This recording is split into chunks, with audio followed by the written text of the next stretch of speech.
Hey guys, welcome back. I'm excited to dive into today's Q&A. It's the first official one that I've done so far.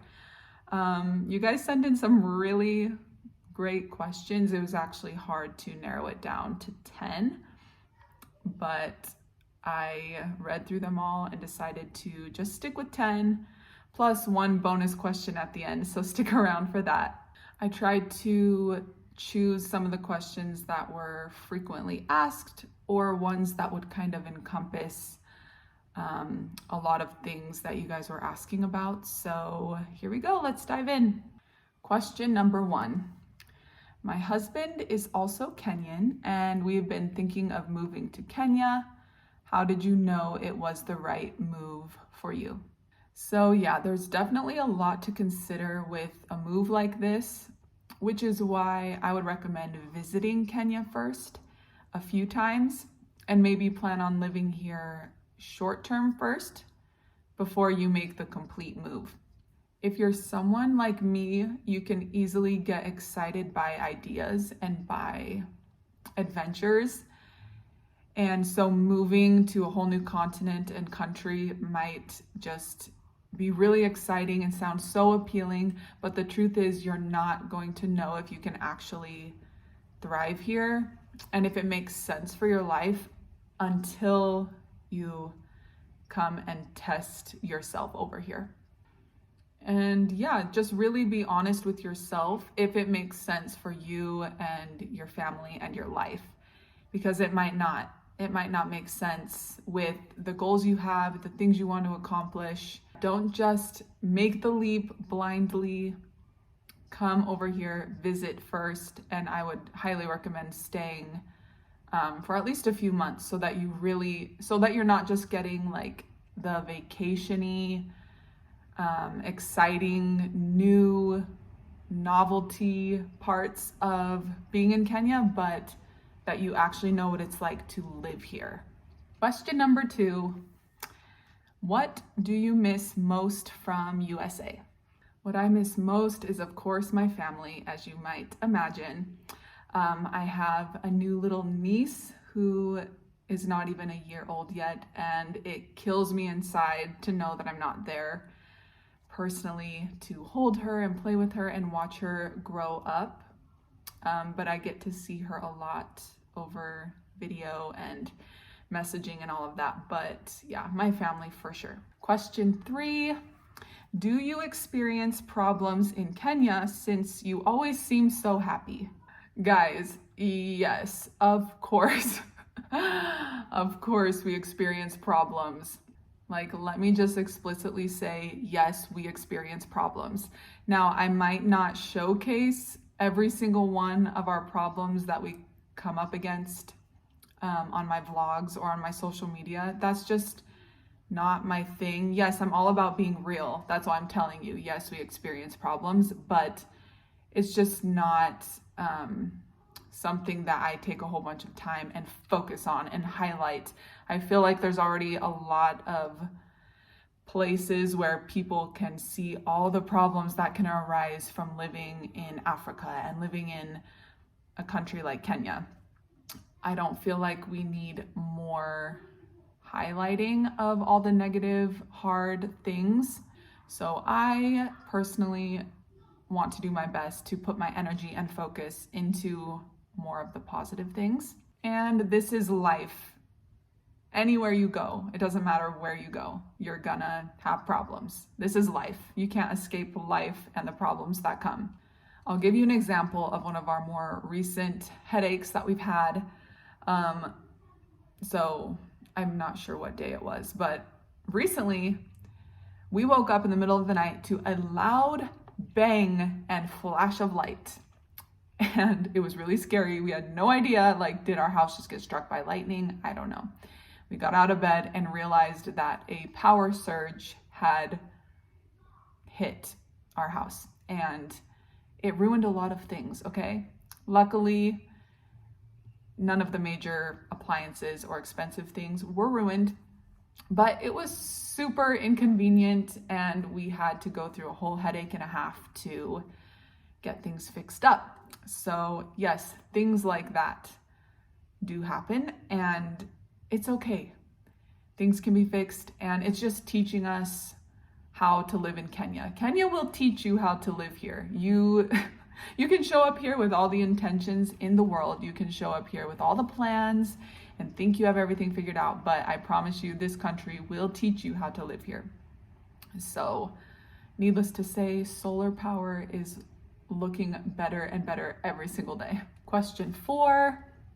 How is raising your kids in Kenya influencing them for the better compared to USA? Now, before I get into answering this question, I just want to say that I don't really like to compare USA to Kenya because they're so different. It's like comparing apples to oranges. How do you do that? There are things that I love about USA. There are things that I don't love about USA. There are things that I love about Kenya. There are things that I don't particularly love about Kenya. So it's hard to just straight across compare. But I can give you my perspective and our perspective on how Kenya and living here is influencing our kids in a really good way. First of all, the more that kids can be exposed to different parts of the world and different cultures and different ways of life at a young age, I can tell you that it's only a positive thing. I can see so much good coming from it, just even being here for a handful of months. Some of the conversations that I have with my kids, that we have, things they're noticing, the ways that their minds are just opening and expanding, it makes me really excited and happy and feel really good about our decision to live here. It's a really positive thing for kids to know that there's not only one way to do life, and there's not only one set of beliefs, and there's not only one truth. Everyone is functioning and living out of their own truth and their own upbringing and their own perspective and their own environment. So it's not even so much about, oh, Kenya is better than US or US is better than Kenya. I just really don't like that type of comparison, but just the experience of moving from one place to a completely different place, that in itself is a really positive thing for kids and for adults and for everyone, just opening our minds in general. Okay, next question. Why choose to live in a third world country when you are from a first world country?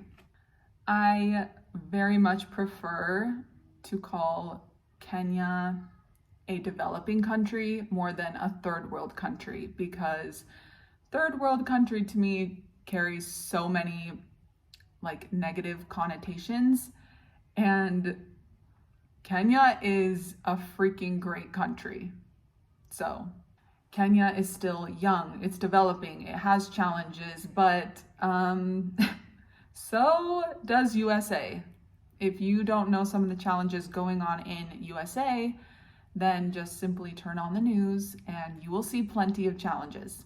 So again, it's truly about getting out of the mindset of the grass is always greener somewhere else. The grass is actually going to be the greenest where we water the grass.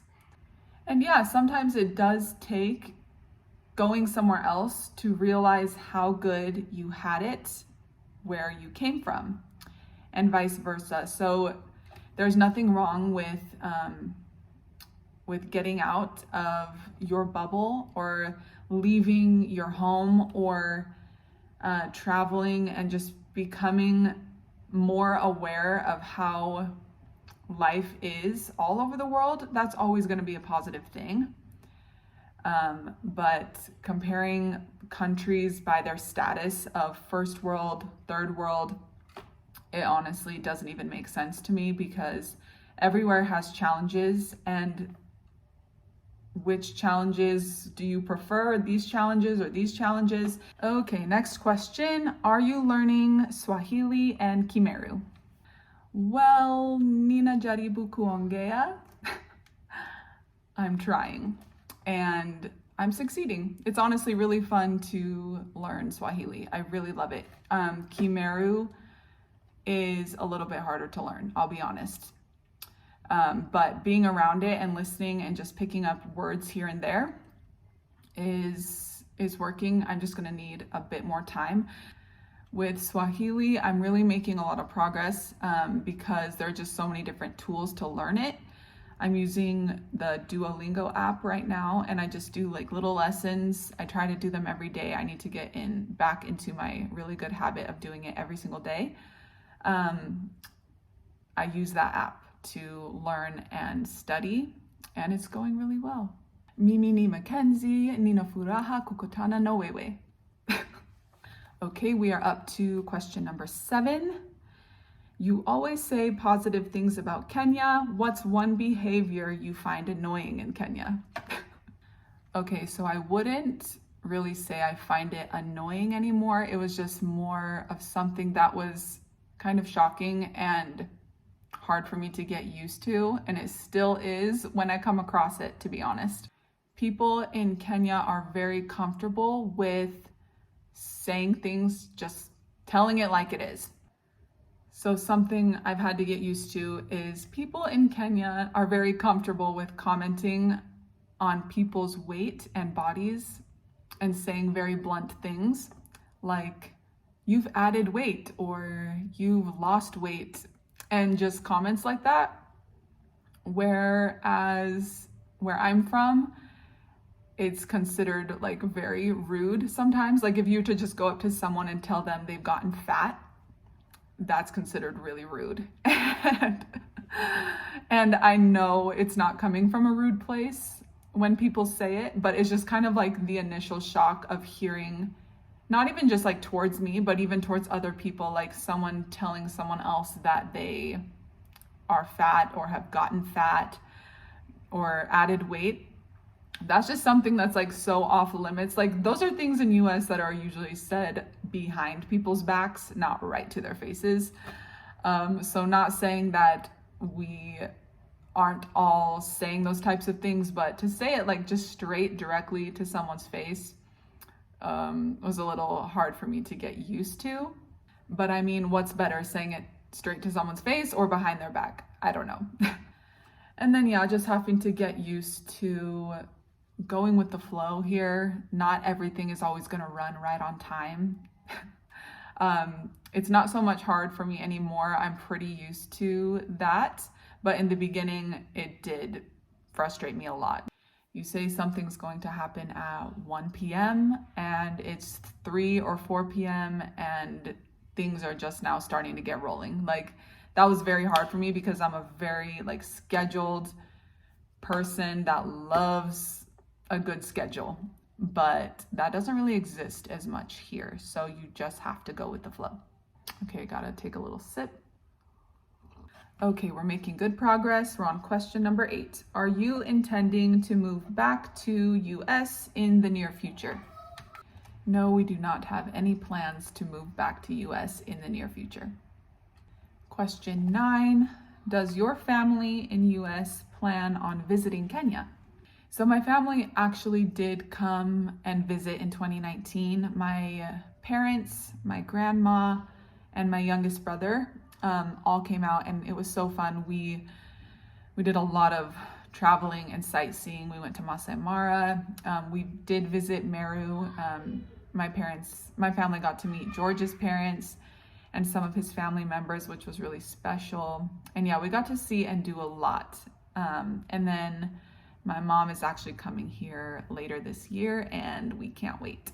Okay, question 10, and don't forget we have a bonus question after this. Is there anywhere you would recommend for supplies to start my own bee project? Yes, we have been very happy with African beekeepers. That's where we've gotten our hives and our supplies and things. So I'll leave the contact info for them. African beekeepers. Okay, are you ready for the bonus question? Okay. Does George have more kids in the States? Guys, So this rumor apparently has started that George has more kids in the US and he left so that he doesn't have to pay child support. So I think the original person spreading this particular rumor and a few other rumors was doing it in the comment section of some of the like Tuco and Daily Nation articles online on Facebook. No, we have no idea who that person is. Never met him in our life, and those rumors are very much just rumors. They're not true. So yes, that completes today's Q&A. Thank you guys again so much for sending in questions. This was really fun. So we'll have to do this again, maybe every few months or so. And yeah, George is out and about right now. So the next Q&A, we'll both sit down and it'll include both of us. But that's it for today. Thank you so much for watching and liking and subscribing. You guys are the best, and we'll see you soon.